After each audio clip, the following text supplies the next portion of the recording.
Only ఇక 4 లక్షల మంది పుట్టిండ్రు, 4 లక్షల జీవరాశులు, మిగతా 80 లక్షల జన్మాలు వేరే వాటికి ఎందుకు వచ్చినాయి యానిమల్స్కి అంటే, అప్పుడు ఒకే ఒక మాట వాసుదేవుడు అంటాడు ఏంటిదంటే, ఆహార నిద్ర భయమైతునం చ సమానమేత పశుభిర్నరానం ధర్మోహితేషో అధికో విశేషో ధర్మేణ హీన పశుభిః సమాన అని అంటాడు.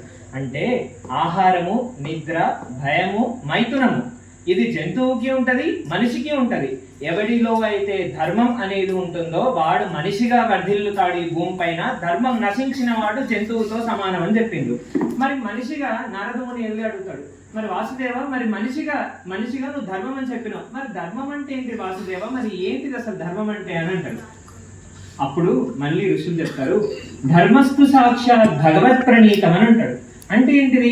ధర్మం అంటే భగవంతుడు చెప్పింది ధర్మం అని అంటారు. మరి మనం భగవద్గీతలో ఏమంటాడు కృష్ణ పరమాత్మ, సర్వధర్మాన్ పరిత్యజ్య మామేకం శరణం భజ అహం త్వాం సర్వ పాపేభ్యో మోక్షయిష్యా వహామ్యహం అని అన్నాడు. అన్ని ధర్మాల్ని వదిలేసి భగవంతుని పట్టుకుంటే ఆయన మనకు అన్ని చూసుకుంటాడు. మరి మనం ఎందుకు ఈ రోజు ఉండొచ్చు, జాబ్ కంపల్సరీ చేయాలి మనందరం. జాబ్ చేయకపోతే ఈరోజు మనం ఇక్కడ వచ్చి ఎంజాయ్ చేయలేము, మనం ఎంతో కష్టాలలో ఉంటాము.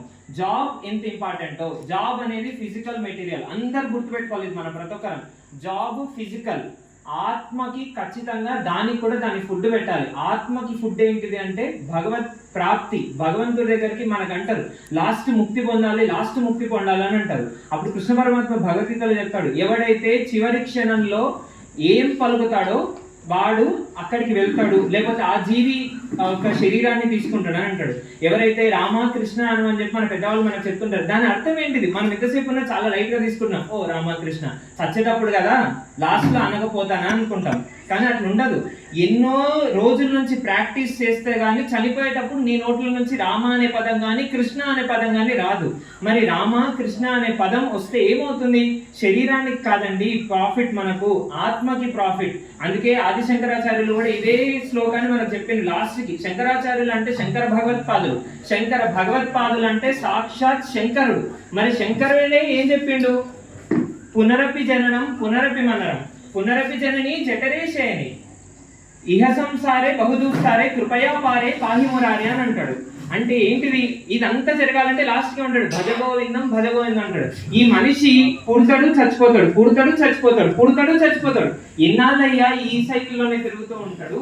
ఈ సైకిల్ నుంచి బయటపడి భగవంతుడి దగ్గరికి వెళ్ళాలంటే హరినామ స్మరణ చేయాలంటారు. అందుకే మనకు చెప్తారు, హరేర్నామ హరేర్నామ హరేర్నామైవ కేవలం కళౌ నాస్తేవ నాస్తేవ నాస్తేవ గతిరన్యతి అని అంటారు. అంటే కలియుగంలో మనం ఒకే ఒక్క నామం జపం చేసుకోవాలి. ఏంటిది? లాస్ట్ కి రామకృష్ణ రావాలంటే ఇప్పటి నుంచే హరినామ జపం అనేది చేయాలి.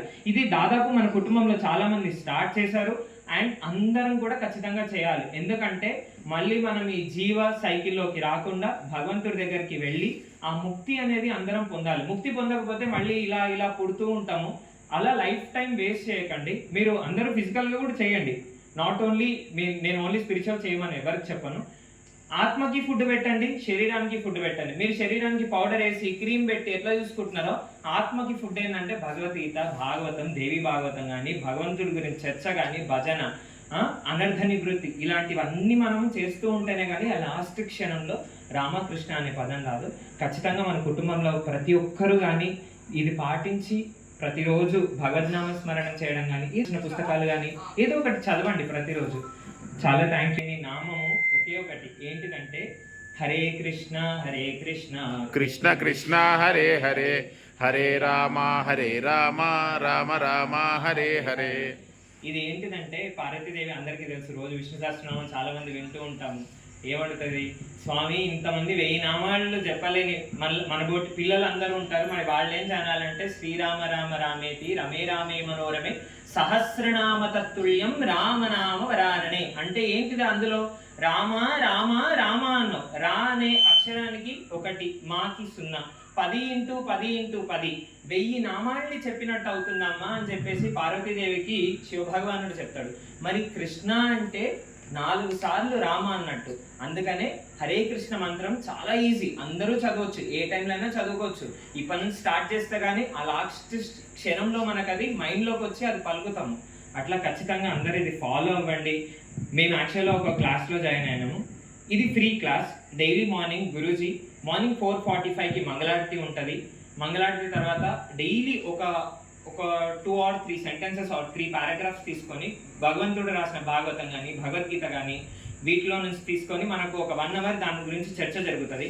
దాని తర్వాత 6:30 నుంచి దాదాపు 8 వరకు భాగవత శ్రవణం జరుగుతుంది. గురుజీ మనకు ఎక్స్ప్లెయిన్ చేస్తారు.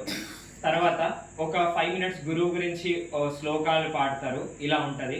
దాని తర్వాత ఎవ్రీడే ఈవినింగ్ 6 to 7 ప్రతిరోజు సంకీర్తన యజ్ఞం జరుగుతుంది. ప్రతిరోజు భగవద్నామ స్మరణ అనేది మనకి ఇప్పటి నుంచి ప్రాక్టీస్ అవుతుంది. 6 to 7, 7 to 8 భగవద్గీత.